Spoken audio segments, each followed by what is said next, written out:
আমরা মুসলিম, ভারত সরকার গরু খাওয়া নিষিদ্ধ করছে, কুরবানি দেওয়া নিষিদ্ধ করছে, কোনো সমস্যা নাই। মুসলমান কুরবানি বয়কট করছে, অন্য প্রাণী দিয়ে কুরবানি হবে। আর কুরবানি তো আল্লাহর নামে, তাই আল্লাহ তাআলার নামেই কুরবানি দেওয়া হতো। কিন্তু দেখেন, আমরা কুরবানি বয়কট করার পরে গরু খাওয়া আমার মুসলমান বন্ধ করে দেওয়া হয়েছে। ভারত সরকারকে বলবো, এই যে গরুটারে খাওয়ায় দাওয়ায় লালন পালন ওষুধ পানি দিয়ে বড় করার পরে গরুটা যখন বিক্রি করা হয় তখন দুইটা পয়সা হয়, যা দিয়ে সংসার, বউ বাচ্চা, বিবি, বউ সন্তান, স্ত্রী পরিবার সবাইকে এটা লালন পালন করে বিক্রি করে সংসার চালানো হতো, স্কুল কলেজ লেখাপড়া খরচ হতো, গ্রামীণ অর্থনীতির একটা বড় অঙ্কের টাকা আসতো। সারা বছর খেয়ে দে একটা গরু পোষ করার পরে বড় করে তাকে বিক্রি করে সমাজের উন্নয়ন করা হতো, সংসারের উন্নয়ন করা হতো। এই যে খেতে খামারে ধান কাটার পরে যে খ্যারগুলো থাকে সেগুলো এই গরুগুলো খেত।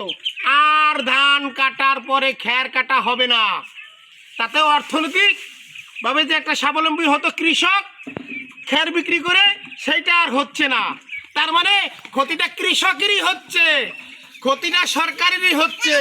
গরু বিক্রি করে টাকা পাইতো, সেই টাকাটাও তারা বিভিন্ন কাজে খরচ করতো, সেটাও সরকারের ক্ষতি হচ্ছে। ক্ষতিটা কার? সরকারের। কুড়া বসি বিক্রি করতো, সেটাও হতো, সেটাও আর হবে না। তাই ভারত সরকারের যে সমস্ত কৃষক ভাইয়েরা, বোনেরা, মায়েরা, মুসলিম, বৌদ্ধ, খ্রিস্টান যারাই এই গরু পেশার সাথে জড়িত ছিল, তারা এটাকে রাস্তায় ছেড়ে দিয়ে বিশাল একটা যানজট তৈরি করছে। উন্নয়ন হবে না, উন্নয়ন হবে না। উন্নয়ন কিভাবে হবে?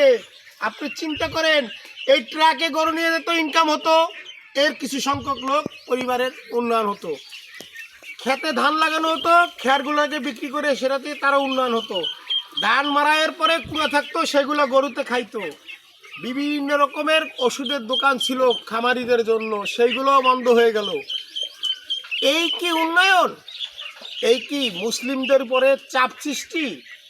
নিজের পায়ে নিজে কুড়াল মারা। তাই আমি বলবো, কোনো মুসলমান আর গরু খাবে না, কেউ গরু কুরবানি দেবে না, এটা বয়কট করা হলো।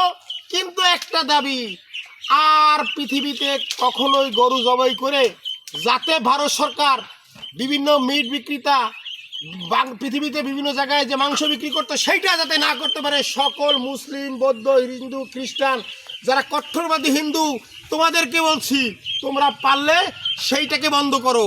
মুসলমানরা তো বয়কট করেই দিছে, তোমরা পারলে সেইটাকে বন্ধ করো, তাইলে বুঝবো তোমরা কট্টরবাদী হিন্দু।